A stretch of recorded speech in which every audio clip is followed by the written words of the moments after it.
That's enough. You should have only 4 sections. If you have some more there, you'll just ignore some of those extra creases. Again, this is just rough draft. Following directions, okay? Having it in the 4s. This, again, is going to be a team effort. So there's 4 people in general in your team. There'll be 4 of you. If there's more, that's fine. You just won't go through a full rotation.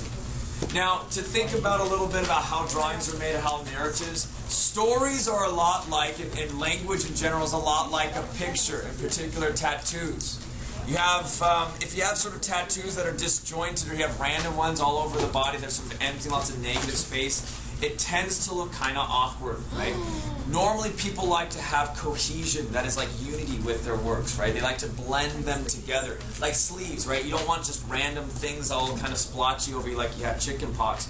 You want to have something that kind of blends, and those are the true signs of an artist to someone who's able to do that effectively. Right? Sometimes you don't do it all at once, you slowly blend and you develop new things together with it. This is the sort of foundation of a good story or collage.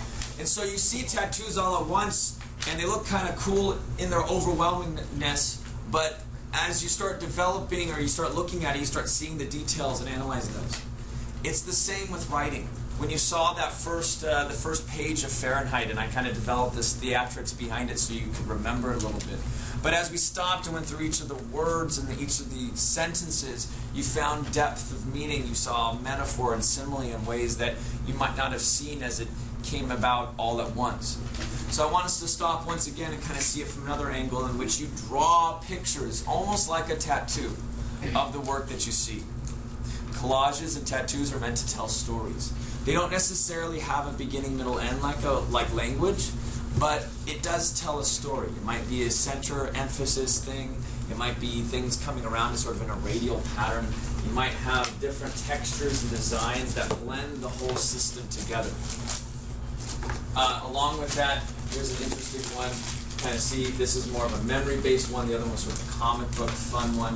And then this has been an ancient practice gone back all the way to like the Sendoku period in Japan. There's a lot of different tattoo traditions, right? So that's one idea of a visual narrative, visual story of blending details together. What I want you guys to do is to take some of the quotes from that first page, and I want you to visualize them. Okay? Again, this is going to be a rough draft to a final draft. So when you're done with this, you're going to have a collage, not just your work, but other people's work as well. And you're going to have to blend that into a single story by basically redrawing it, making it look a little nicer and neater, using a little bit of that quality of art that you might be aware of if you're good at drawing. Again, if you're not, try to get something that looks nice. Okay, not too many sketchy marks or whatever. I want something clean. I want something that has outlines, like with black pen or something like that. Maybe it's colored. I do want it colored or some type of sketch work in which you have, pencil and you do a really good job on fill the page. So on the back side of your imagery worksheet, you'll have this nice, beautiful artwork, and I'll show you on Friday when they're due some of the examples that I've taught in the past. All right, so right now the first step is to take this quote and visualize it.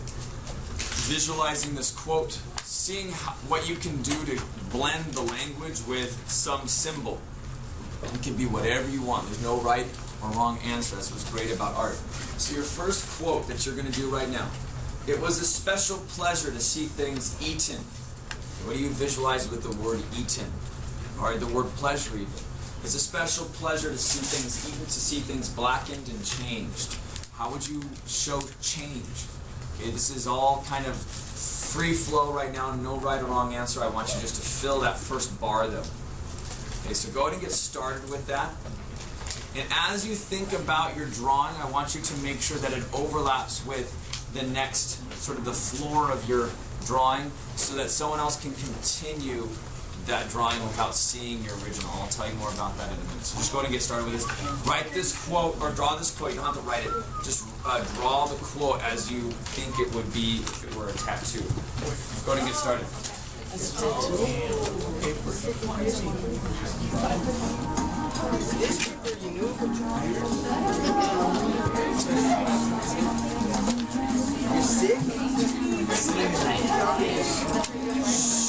less talking right now, just start writing a little bit, you'll get used to it. This is just in the first top part of your page. I don't have any of the pencil.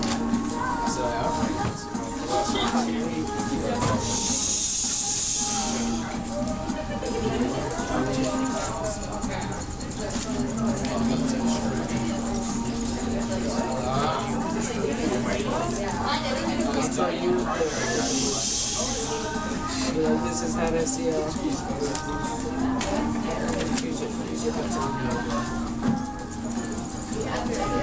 that's the best noise I've ever heard.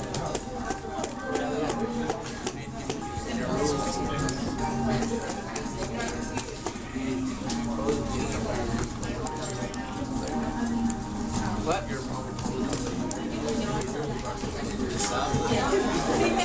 I passed out paper. You missed the paper.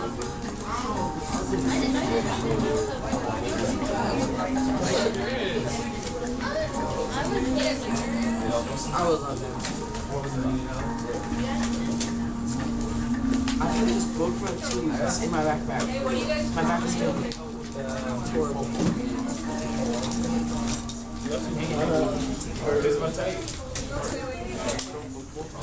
Yeah,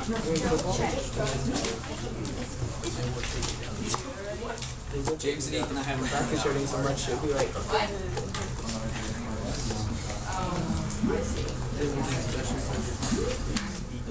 Mr. Moore. Yes. I'm ready to turn in my book. You have 2 more minutes. What? My book. All right, at the end of the period. How would you draw? Come on. Right, draw.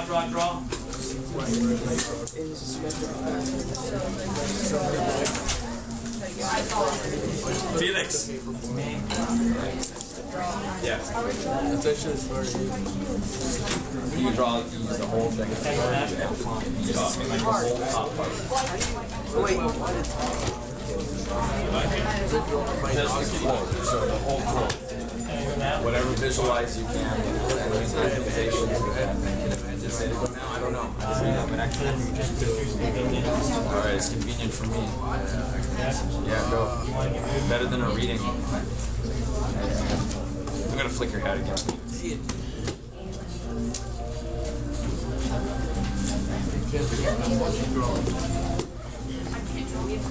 It's alright, stop saying I can't.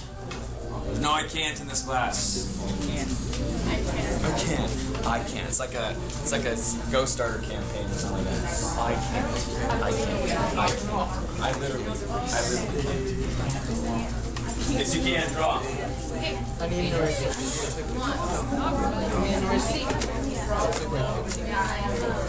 From drawing, it's pretty dog.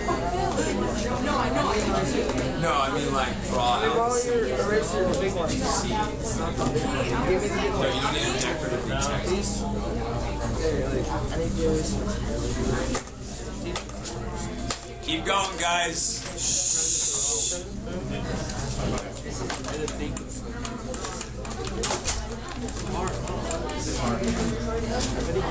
If they get easier, I know this one might be a bit difficult.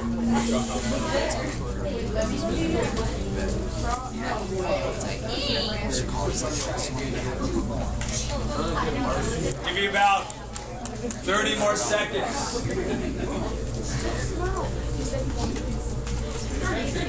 Alright, let's get focused now. I know it's weird having to draw something so strange or symbolic.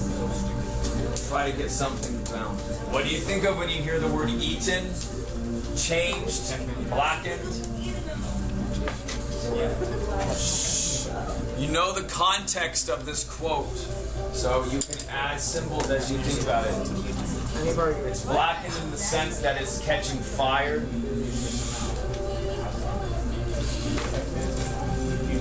Consumed. No, I'm not kidding.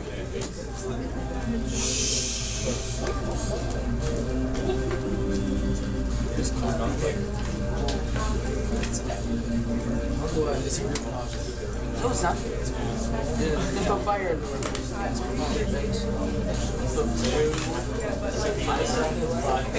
Fire. Hey, what's the real one? That doesn't look. He's at first. Real wolves, dude. All right. Real quick, just to kind of show you. I mean, it's a very simple. I know you only have 3 minutes for each one of these. It's hippopotamus. So, yeah, this looks kind of like a hippopotamus, like a big mouth, right? So when I think of the word eaten, I was thinking like a large sort of mouth structure. That I was being pretty literal with it, which is okay to do, right? You can be like eaten, okay? So something large, sort of engorging, right? And you have sort of a blackened sort of fire consuming things as well. So I had sort of this ominous look that I did.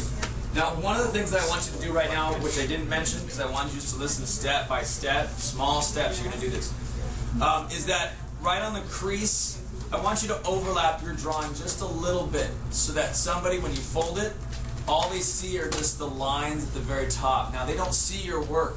So what they got to do is they got to take these shapes and add something new to the next quote, but it's going to blend the two together in a creative way. Okay, so I don't really want to totally bias you in a certain way, but it's going to look something like this when you're done, in which the whole thing sort of blends together in a way that you didn't imagine, okay? So I don't want to show you too much or else you're going to just copy me. I want you to be your own inspiration here. So go ahead and make sure that your lines, whatever lines touch the bottom, just continue them down. If you didn't have lines touching the bottom, do that now. Bring them down just about 20 more seconds. Just bring some lines just a little bit over so that they can see it, and then fold it. And then in 20 seconds, I'll have you pass it clockwise. So go ahead and just make sure you have some lines there. 20 seconds. Wait, what are you doing? I don't even know. What are you doing?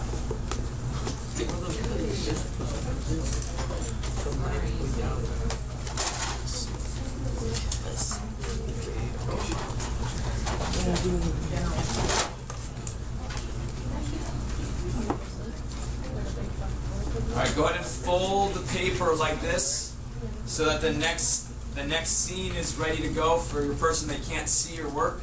And pass it clockwise. Go ahead and do that now. Pass it clockwise. You have 10 seconds. Go ahead and stop with wherever you're at. Fold it clockwise. Just give me a hard one. Again, this is just a rough draft, so you feel like you're not fully finished. It's okay. Wait, outside or inside? Go quick. Here. Here, this one. So, your main suggestion is from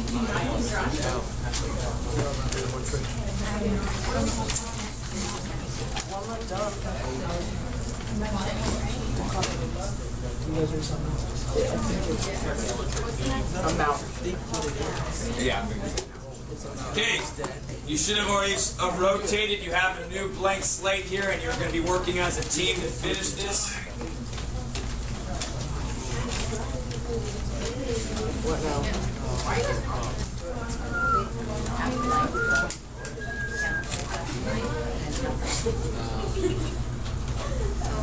Okay, quote here coming up. Quote number 2. Oh no, ruins it. Oh no. Okay. With his great python spitting its venomous kerosene upon the world. Remember, this is referring to a hose, but don't draw a hose. Draw what you see here. Okay, the symbols, draw it, visualize it. I want to see a creative version of this. Go ahead and start. You have 3 minutes. Go. 3 minutes around the clock.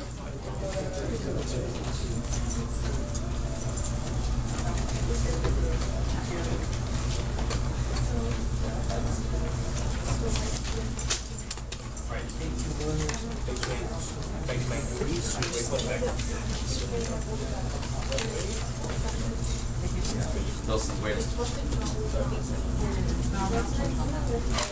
Don't look at their other one. There's no lines. That's alright, and then just draw your own thing. There's no lines on yours, no worries. You can still get something done and it'll still be interesting.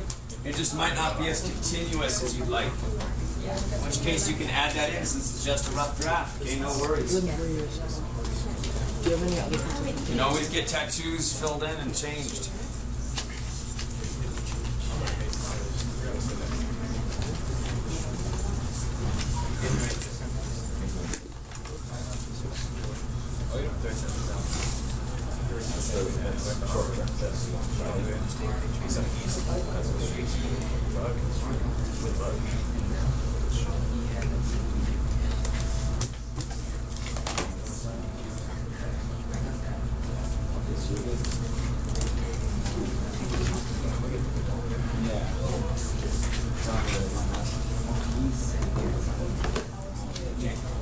you have something like this?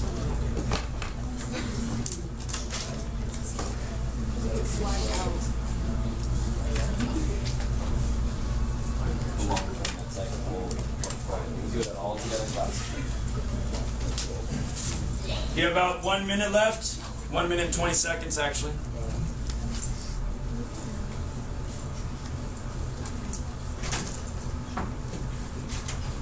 Have a seat, Felix. Ron. Alright, I'm glad to see he's focusing, getting in it.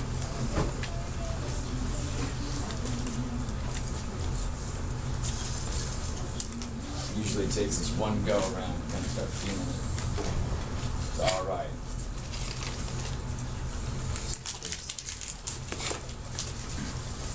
Can you flip it again? Yep.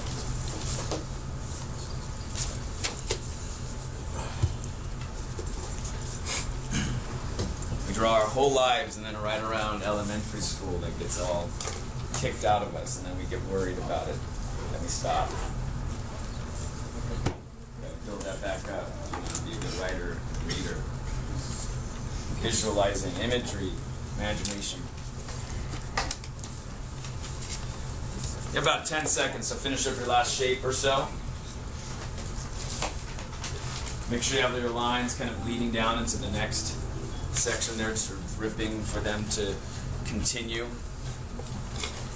Let them see them clearly so they can interpret them themselves. I see a lot of you doing some good stuff, so I'm going to give you 30 more seconds.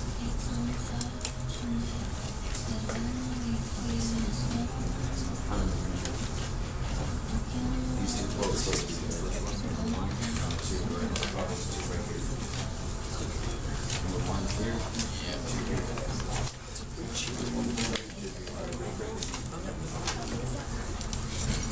You're gonna just do each one of these yourself, okay? There's just because it'll kind of mess it up. It's all he's covering. All right, go ahead and fold it at this time, and pass it clockwise again. So whatever rotation you did, just continue that rotation down. You should have a new person, new thing there. Not looking at the last one. Continuing with it. We're on the third panel, third quote. Third quote. Hands of some amazing conductor. What's a conductor? Like a train. Like a train conductor, right? But this is not just, so let's look at context here, because there's different words, there are different definitions of conductor based on context. Amazing conductor playing all the symphonies. What's a symphony? Music. Music. So is this a train conductor? No. No, this is a different type of conductor. You ever see those guys with the little battens and they're making sure everyone's on the same beat page and they're keeping everyone together? That's what a conductor is, right? So think about what the symbols are for an amazing conductor. You can do literal or you can be symbolic, whatever you want to do. If you want to have objects that you think of or hands, whatever. Playing all the symphonies of blazing and burning. So this isn't a real musical thing, but it kind of is like that. So if you want to do literal stuff, notations and instruments, whatever. Blazing and burning. So this is all fire imagery. To bring down the tatters and charcoal ruins of history. What does history symbolize? History. What would be a fire of history? Okay, begin. You have 3 minutes. Resetting the clock. Tattered ruins of history, conductors, symphonies of burning. Lots of good words there to use.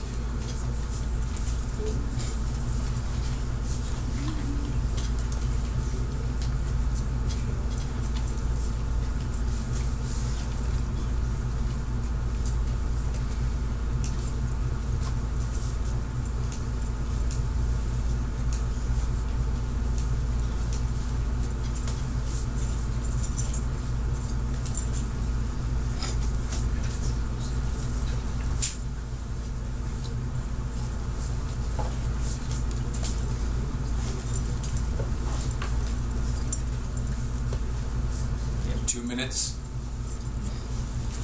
You got this, guys.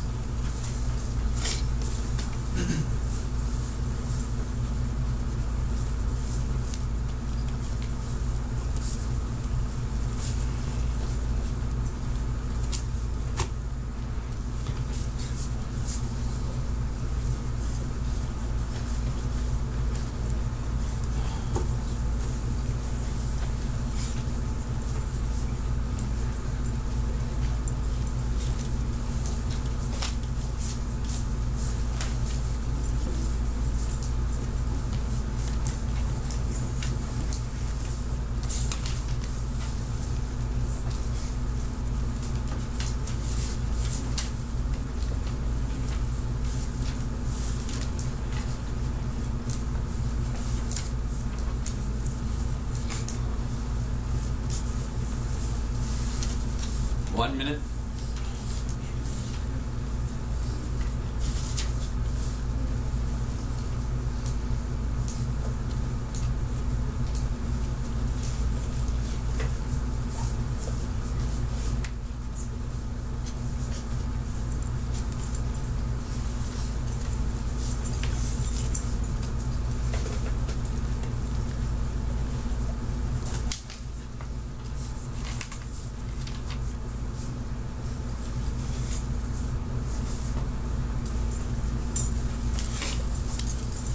Seconds.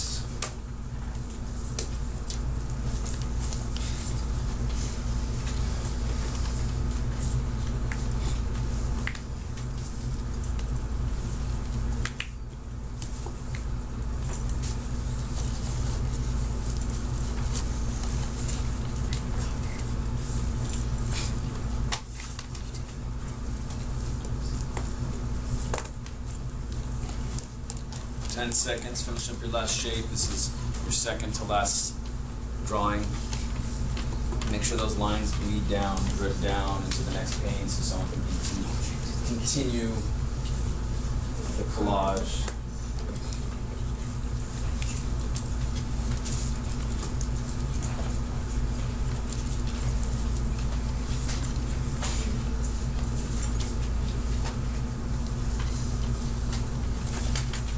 Go ahead and fold it now. Pass it again one last time. You guys are almost done. You're ready for those points. You're doing such a good job. Number 4 here. With his symbolic helmet. Numbered 451 on his stolid head and his eyes all orange flame. He strode in a swarm of fireflies. So it's a he. We have a helmet. We got numbers. We have fireflies. You can be literal with them, but we know what those fireflies were from yesterday. We talked about it. Imagine in a context of this work and begin. You have 3 minutes.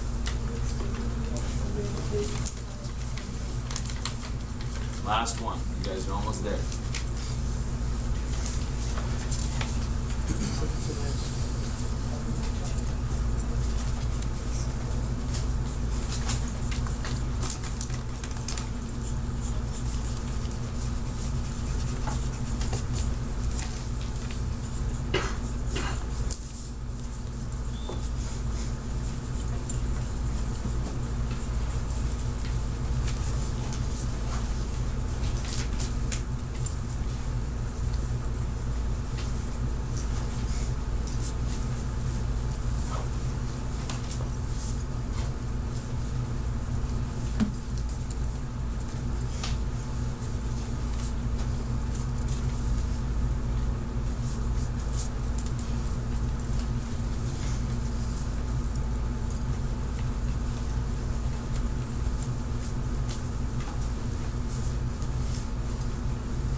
Two minutes. Please continue. You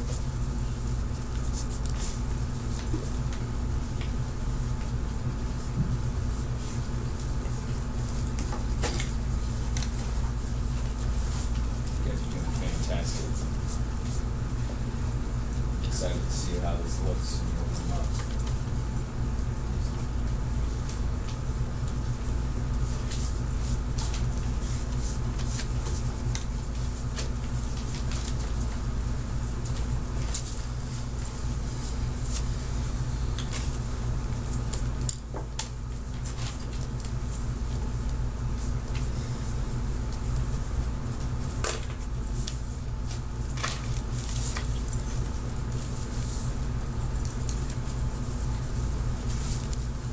You have 1 minute.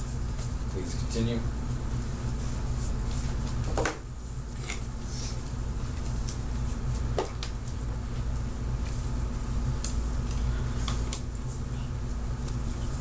When you go to make final drafts, you know you can make it nicer, spend more time on it, color it, make it something that you want to put as a tattoo or poster. Good quality.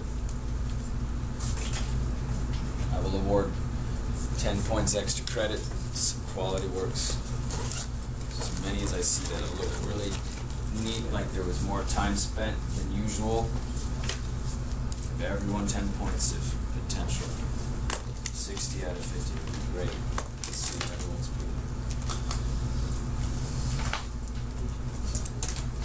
Go ahead and take the last 20 seconds just to kind of finalize your look here. Last few shapes or so, so just kind of decide on what your last things that you want to draw.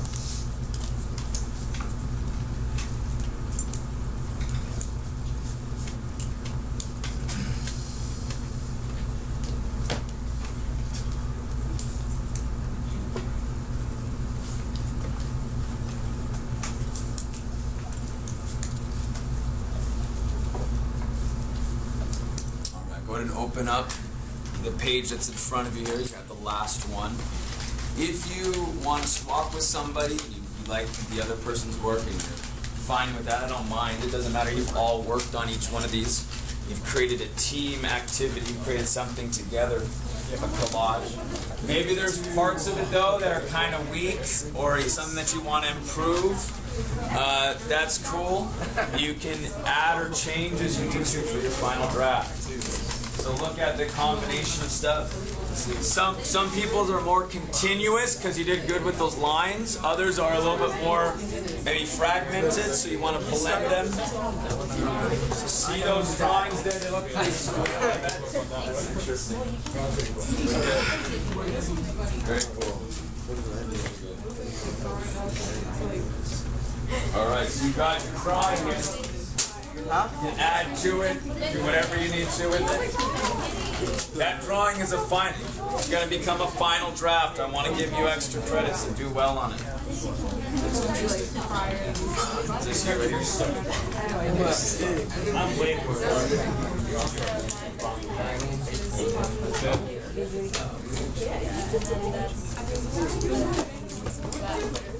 Wow, that's cool. Love this map. Right, changing into something like a phoenix butterflies on that resurrection. Very cool. All right, I see some really cool stuff out there, and I want to continue this kind of creativity because this book is filled with metaphor, also with character development, which we're going to do now. So go ahead and put away your creative art right now. You know that you're working on that, and it's due Friday, so that's a little bit of a homework activity for you. Continuing the reading here, if you can turn off the lights for me, please. Ethan, yeah, just know that's kind of. We left off at nighttime.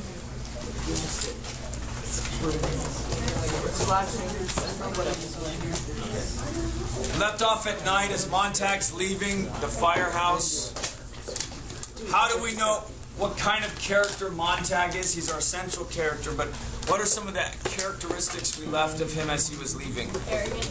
He's sort of arrogant. Yeah, very good. Put +2 on your paper, whatever paper. I guess you don't have paper out yet, right? Tomorrow we'll talk about Saying Matters, and we'll start the quotation reading journal that you have as a requirement. So we'll get that all set. I just want you guys to relax for a little bit. So just remember that. Now, arrogant. We know that because of the way he strode around after destroying someone's home or destroying someone's books or something like that. We didn't get full details except by images. He's leaving now. But as we're leaving, he's starting to feel a little uneasy. He starts feeling the presence of somebody walking perhaps with him, or it just seems kind of strange. It's late at night. He's alone. And so things become a little bit more vulnerable. We're going to meet a few more people today. Right on the middle of page 5 if you're in the small book, middle of page 9 if you're in the taller book, thinner book. It's where he says he turned the corner. So he's turning the corner after feeling somebody's presence. Okay, we're back in the scene now, so get back in there with your mind. He turned the corner. The autumn leaves blew over the moonlit pavement in such a way as to make the girl who was moving there seem fixed to a sliding walk, letting the motion of the wind and leaves carry her forward. Her head was half bent to watch her shoes stir. Her face was slender and milk white, and in it was a kind of gentle hunger.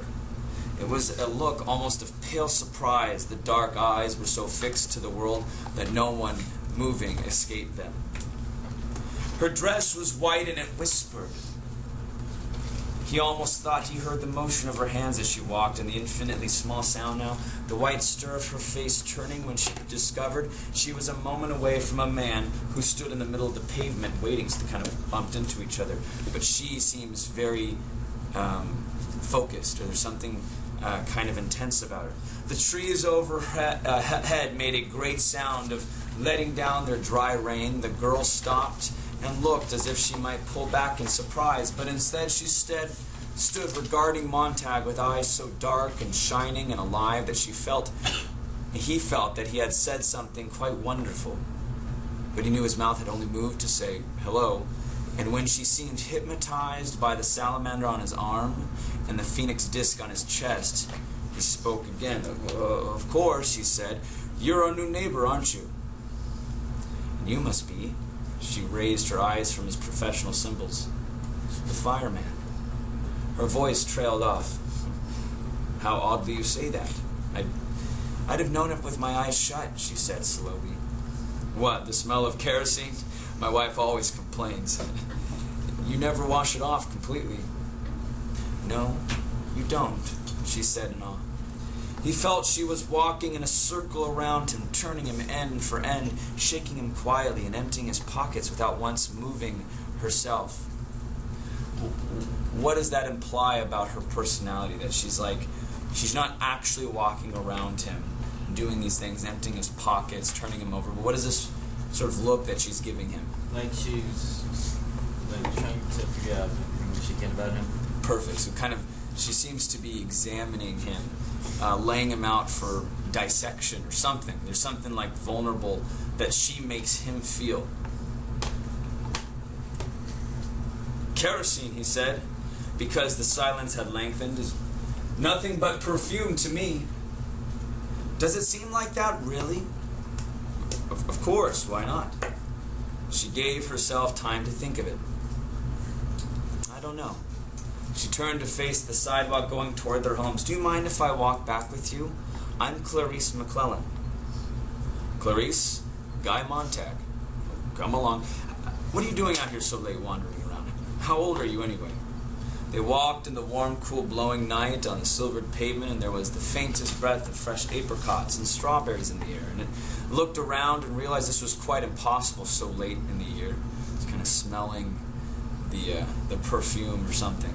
There was only the girl walking with him now, her face bright as snow in the moonlight, and he knew that she was working his questions around, seeking the best answers she could possibly give. "Well, I'm 17 and I'm crazy. My uncle says the two always go together. When people ask your age," he said, "always say 17 and insane. Isn't this a nice time to walk? I like to smell things and look at things and sometimes stay up all night walking and watch the sunrise." They walked on again in silence, and finally she said thoughtfully, "You know, I'm not afraid of you at all." He was surprised. "Why should you be?" "Well, so many people are afraid of firemen, I mean. But you're just a man after all." He saw himself in her eyes, suspended in two shiny drops of bright water. Himself dark and tiny, in fine detail, the lines about his mouth, everything there as if her eyes were two miraculous bits of violet amber that might capture and hold him intact. Her face, turned to him now, was fragile milk crystal with a soft and constant light in it. It was not the hysterical light of electricity, but what? The strangely comfortable and rare light of a gentle and flattering candle. One time, as a child, in the power failure, his mother had found and lit a last candle there, and had been a brief hour of rediscovery of such illumination that space lost its vast dimensions and drew comfortably around them, and they, mother and son, alone transformed, hoping that power might not come back on again too soon. I don't know if that exists anymore. That darkness of a power outage at night. You have a candle on instead of even having flashlights. I mean, you have flashlights, right? But you do candles just because they're a little bit. You start feeling like you're in this antique world, this world of non-electricity, this world of old machines. Simple, okay? wooden, sepia tone. Do you guys? Well, you guys have phones now, right? Cell phones. Do you use it? Let me just turn those off. And that's what we're sort of talking about, is this lack of electricity. All of a sudden you have this warm, intimate candle and you get to hover around it. Even though you could do other things, you begin to kind of feel this new discovery of each other as opposed to the things that create barrier. That's how Clarice makes Guy feel. And then Clarissa McClellan said, "Do you mind if I ask how long you've worked as being a fireman?" "Oh, since I was 20, 10 years ago." "Do you ever read any of the books you burn?" He laughed. "That's against the law." "Oh, of course." "Well, it's fine work. See, Monday, burn Millay, Wednesday, Whitman, Friday, Faulkner." Those are all authors, by the way. "Burn them to ashes and then burn the ashes." That's our official slogan. They walked still farther and the girl said, "Is it true that long ago firemen put out fires instead of going to start them?" "No. Houses have always been fireproof. Take my word for it." "Strange. I heard once that a long time ago houses used to burn by accident and they needed firemen to stop the flames." He laughed. She glanced quickly over. "Why are you laughing?" "I don't know." "Why?" "You laugh when I haven't been funny and you answer right off. You never stop to think what I've asked you." He stopped walking. "You are an odd one," he said, looking at her. "Haven't you any respect?" "I don't mean to be insulting. It's just I love to watch people too much, I guess." "Well, doesn't this mean anything to you?" He tapped the numerals 451 stitched to the char-colored sleeve. "Yes," she whispered. She increased her pace. "Have you ever watched the jet cars racing boulevards down the way?" "You're changing this subject." "Well, no, I sometimes think drivers don't know what grass is, or flowers, because they never see them slowly," she said. "If you showed a driver a green blur, oh yeah, that's grass. Or, yeah, pink blur, yeah, that's a rose garden. White blurs, oh yeah, that's houses. Brown blurs, oh yeah, cows." My uncle drove slowly on a highway once. He drove 40 miles an hour and they jailed him for 2 days. Isn't that funny? And sad too. "You think too many things," said Montag uneasily. "Well, I rarely watch the quote-unquote parlor walls or go to races or fun parks, so I've lost lots of time for crazy thoughts, I guess. Have you seen the 200-foot-long billboards in the country beyond town? Did you know that once billboards were only like 20 feet long? But cars started rushing by so quickly they had to stretch the advertising, make it longer, add ads to everything, so that it would last, so that you would buy, so that you would remember what people want you to do, to be, to act." "I didn't know that," Montag laughed abruptly. "Bet I know something else you don't. There's dew on the grass in the morning."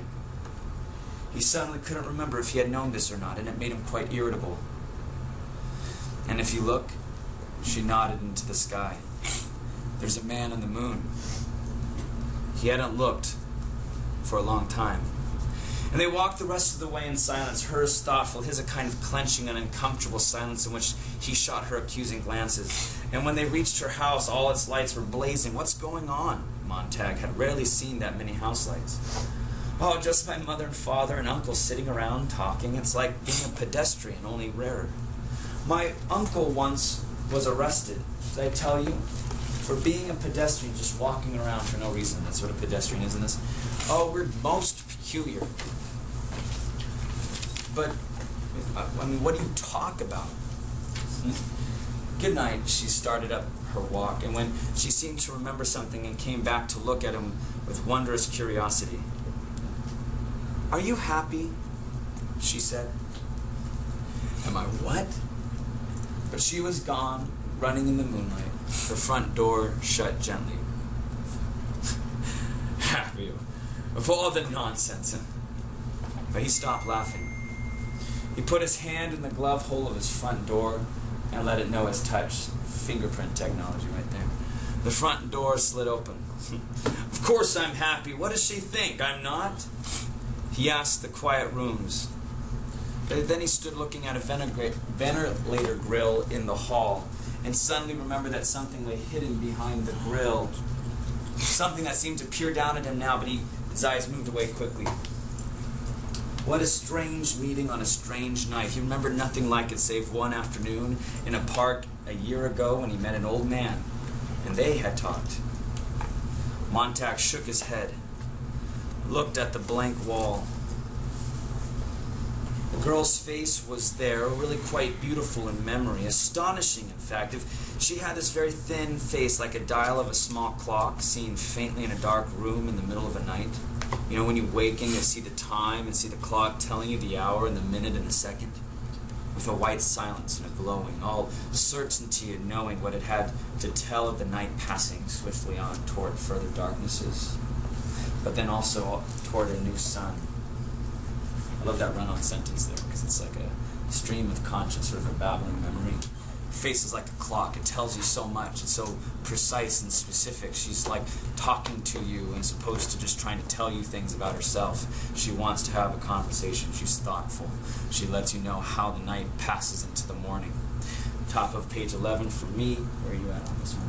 Top of 14 or 15? Bottom of 14 on the skinny book, I think. So he's asking himself, what? Asked Montag of the other self, the subconscious idiot, that ran babbling at times, quite independent of will, habit, and conscience. He glanced back at the wall, how like a mirror to her face. Impossible, for how many people did you know refracted your own light back to you? People were more often, he searched for a simile, found one in his work. They're more like torches, really, blazing away until they whiffed out, just talking about themselves, right? How rarely did other people's take of you and throw back to you your own expression, your own innermost trembling thought. What incredible power of identification the girl had. She was like the eager watcher of a marionette show, anticipating each flicker of an eyelid, each gesture of the hand, each flick of a finger. The moment began before it began. How long had they walked together? Maybe 3 minutes, 5? And how large that time seemed now. How immense a figure she was on the stage before him. What a shadow she threw on the wall with her slender body. He felt that if his eye itched, she might blink. And if the muscles of his jaw stretched imperceptibly, she would actually yawn before he would. Why, he thought, now that I think of it, she almost seemed to be waiting for me there, in the street, so damn late at night. So this character Clarice just stopped for a second. Clarice, this little girl. What kind of person is she to Montag? It's kind of a hard question. Do you think this is like a romantic thing that he's having? No. What is it instead? She's like a little kid. Curiosity. She's like 17. She says, I'm 17 and I'm crazy. So we know she's kind of old enough to be interesting to him, maybe as a female, but that's sort of beside the point. Stop with the feelings of sexuality. It's there's something beyond that. It's fascinated with who she is, the way that she's able to make him feel, curious. Okay, also this idea that she thinks and she talks and she questions. Okay, before we saw some arrogance, now we're seeing vulnerability, and he's thinking that. Happy, what does she think I am? Of course I'm happy. Very simple question is sort of shattering his life. Now he's going to open his bedroom door. It was like coming into a cold marbled room of mausoleum after the moon was set. Complete darkness, not a hint of silver world outside, the windows tightly shut, the chamber of the tomb world where no sound from the great city could penetrate. This is like death. The room was not empty. Instead, who might be in his bedroom? His wife. And it's already described as a tomb, so what kind of person do you think she'll be? Yeah, we're going to see a contrast between Clarice and this new woman, this wife. He listened. The little mosquito, delicate dancing hum in the air, the electrical murmur of a hidden wasp, snug in its special pink warm nest. The music was almost loud enough so she could follow the tune. What is he describing just now? So this poetic language of a wasp inside of a nest, a pink nest, and this loud humming sound of music. Headphones. Okay, when was this book written? Pop quiz. 1950 what? 1953, right? Is its first full publication. Was there earbuds back then? No. Probably not the same as we do now. And yet, here Bradbury, which we'll learn more about tomorrow, he's predicting that there will be a time in which everyone has earbuds in their ears, listening constantly in order to not have the same conversations anymore. to knead those in so that they feel intimate with something electronic. Bradbury's prediction is pretty accurate. So you predict people would have boomboxes? Not just big boomboxes, but little earbuds, right? Something completely. There's probably like boomboxes you play just that. Small Yeah, versions. there might be something like some type of speaker, but not in the way that he's realizing. There's radio. And we'll also talk about televisions in a second. He felt the smile slide away, melt, fold over and down on itself like tallow skin, like the stuff of fantastic candle burning too long, and now collapsing and out, blown out. Darkness. He was not happy. He was not happy. He said the words to himself. He recognized this as the true state of affairs. He wore his happiness like a mask, and a girl had run off across the lawn with the mask, and there was no way of going to knock on her door and asking for it back. Without turning on the light, he imagined how this room would look. His wife, stretched on the bed, uncovered and cold like a body displayed on the lid of a tomb, her eyes fixed to the ceiling like invisible threads of steel, immovable, and her ears, the little seashells, the thimble radios tamped tight in an electronic ocean of sound. Of music and talking coming in, and sure of her unsleeping mind, the room was indeed empty. Every night the waves came in and bore her off on their great tides of sound, floating her wide-eyed toward morning. There had been no night in the last 2 years that Mildred, this is his wife's name, had not swum that sea, had not gladly gone down it for the third time. And the room was cold, but nonetheless he felt he could not breathe. He did not wish to open the drapes and open the French windows, for he did not want the moon to come into the room. So with the feeling of a man who will die in the next hour for lack of air, he felt his way toward the open, separate, and therefore cold bed. And an instant before his foot hit the object, he knew he would hit such an object on the floor. It was not unlike the feeling he had experienced before turning the corner and almost knocking out the building. His foot, sending vibrations ahead, received back echoes of the small barrier across his path. And even as the foot swung, his foot kicked. The object gave a dull clink, clink, clink, clink, and slid off in the darkness. He stood very straight and listened to the person on the dark bed in the completely featureless night. The breath coming out of the nostrils was so faint and stirred only the farthest fringes of life, a small leaf of black feather, a small fiber of hair. He still did not want outside light. He pulled out his igniter, felt the salamander etched on its silver, and gave it a flick. 2 moonstones looked up at him in the light. In a small handheld fire, 2 pale moonstones buried in a creek of clear water over which the life of the world ran, not touching them. Mildred! Her face was like a snow-covered island upon which the rain might fall, but it felt no rain, over which the clouds might pass their moving shadows, but she felt no shadow. There was only the singing of the thimble wasps in her shut ears, and her eyes all glass and breath going in and out softly, faintly in the out of her nostrils, and not caring whether it came or went or came. She's breathing, but she's not really there. The object he had sent tumbling with his foot now glinted under the edge of his own bed. What do you think might be in that small bottle? It's sort of like a clinking crystal sound that he kicked accidentally. It's empty, and she's sort of sitting there pale, barely breathing.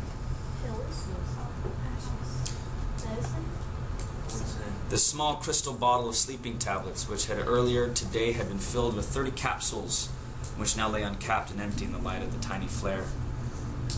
So what has she done? She's overdosing herself. As he stood there over the sky, over the house, screamed, there was a tremendous ripping sound as if 2 hands had torn 10,000 miles of black lines down the seam. Montag was cut in half. He felt his chest chopped down and split apart.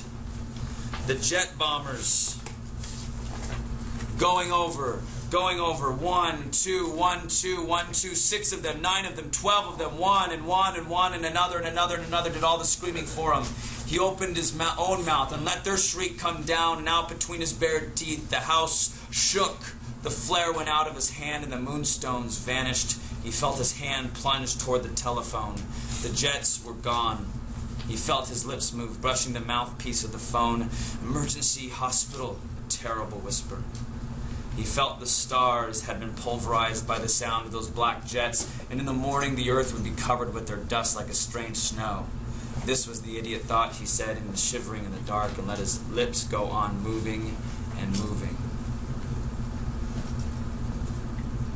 So those are these black jets flying overhead, ripping the sound, sort of startling the whole thing, reflecting his own thoughts, obviously, as he's looking at his wife, trying to commit suicide. What do you think those black jets will represent in this society? It's hard to think about. You'll see them recurring, so I want you to kind of keep that thought in for a second. The society that's trying to control people's reading and keep them distracted is also having jets flying all the time overhead. So what might be happening in the world? But they had this machine.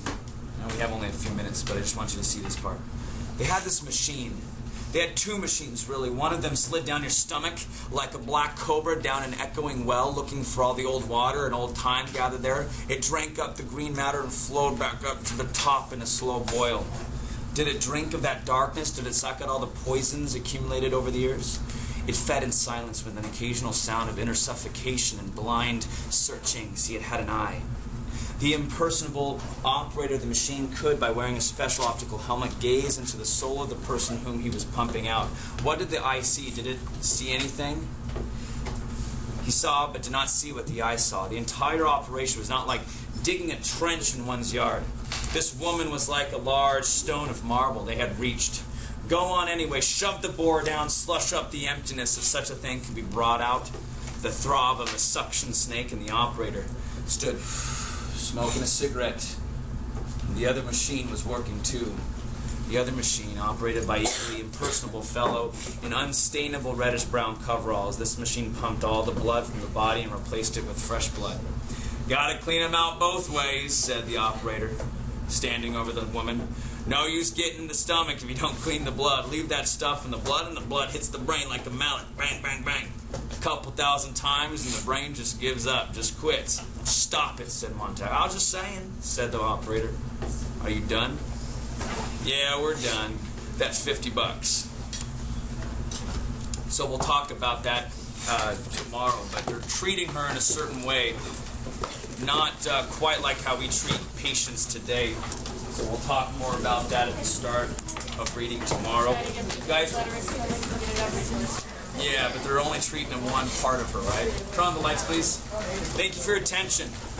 Tomorrow, I'll tell you a little bit about what you're doing for reading journals. You're going to be starting to take quotes down. You'll be doing some more active reading yourself with me, taking quotes, analyzing those quotes, making sure you have a good foundation for when we do an essay at the end. You guys are good listeners, good readers today, and good artists. Thank you so much. Make sure that your areas are cleaned up and that you put your desks together. Hope that the rest of your days go very well. No? Hey, take care, guys. Good to see you soon. I'm going to know what it means. Say goodbye. Take care, guys. Bye. There we go. See you guys. Take care. Bye. Yeah, I'm not taking the book. I'm getting another one. And then you're going to get the other sheet, which is trash 2.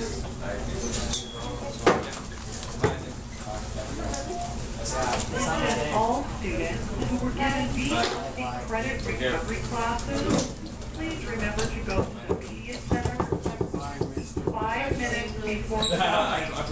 Please accommodate them to allow them to go to the media center 5 minutes before the final bell rings so that they can pick up paperwork for their classes and not miss the bus today. Thank you.